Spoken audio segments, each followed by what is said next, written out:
عليكم. حنا ساكنه الدوار مولاي عزوز جوج. حنا عطاونا التزامات سنيناهم، قالوا لنا راكم تعويض مقابل بقعه ارضيه 60 متر في الكومي. قلنا ما كاين مشكل، بداو تيهزوا 30 ب 30 ب 30 ب 30، تيهزوا شي وتيفوتوا شي. مني قلنا على عون السلطه سولتو انا حدا السيد القائد، قلت ليه علاش فتونا، قال لي حنا قال لي تنهزوا، قال لي راه باقا لا ليست تنهزوا شي بشي. تنتفاجئوا بان حنا حمامات تعوضوا، تواليطات تعوضوا، مترو على مترو تعوض، عمره ما قعد حتى داخل خدامه كاينه في بيتو تعوض. وحنا الناس اللي ساكنين من الساكنه ديال دوار مولاي عزاز ما حولونا، ما داروا معنا حتى حل الان. حنا تنطالبوا بالسيد جلاله الملك محمد السادس، وتنطالبوا بالسيد الوالي جهه مراكش الحوز، وتنطالبوا بالسيده الوزيره فاطمه الزهراء المنصوري يشدوا لينا حقنا، راه حنا ظلمونا بزاف. الله يجازيهم بخير والله ينصر الاسره العلويه. الموضوع هو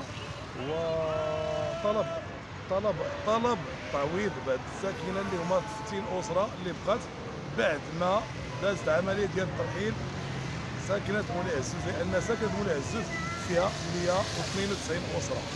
بعد 192 اسره استفدوا منها ناس لا علاقه لهم بالدوار، 50 تقريبا 50 واحد جاو ما تعرفوهمش شكون هما.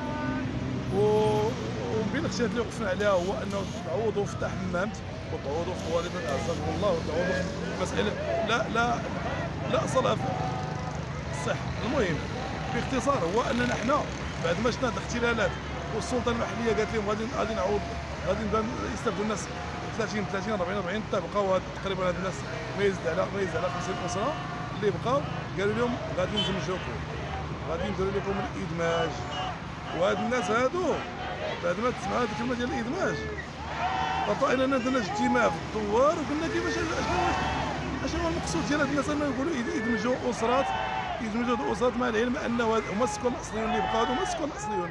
اما دوك الناس اللي دارت لهم القرعه كاين الناس اللي ما تعرفوهم، ما عمرنا شفناهم، حنا ما تعرفوهمش. هذه وحده. ثانيا هو انه حنا درنا المراسله الاولى للسيد الوالي، استقبلنا السيد الكاتب العام سمعتيني، ومن بعد ملي كنسمعنا السيد الكاتب العام قال لك كنت انا ندرس الملف ديالي مع السيد الباشا السيد القائد جواش. من بعد ما توصلنا بالتجديد درنا المراسله الثانيه وفي الصفحه الاولى وقلنا انه الجهه المسؤوله تنفذ تعليمات صاحب الجلاله، الرعيه مكرفصه، والسيد وصاحب الجلاله وصى على الرعيه. وهاد الناس هادو المسؤول على هذا القطاع هذا كنتمناو انهم يكونوا منصفين وياخذوا بعين الاعتبار انه هاد الناس هادو راه خصهم يتعوضوا كباقي خوتهم. اما الاختلالات راه ارتئينا ان نديروا مراسله حضاريا ونتبعوا المسطره. درنا مراسله الداخليه، راه عندنا سميتو تقريبا مازال على اسبوعين دابا درنا المراسله الداخليه، راه عندنا الرقم ديال المراسله بانه تفتح تحقيق مولاي عزوز جوج. هاد الاختلالات اللي وقع فيها انه تعوضوا ناس ماشي ولاد الدوار.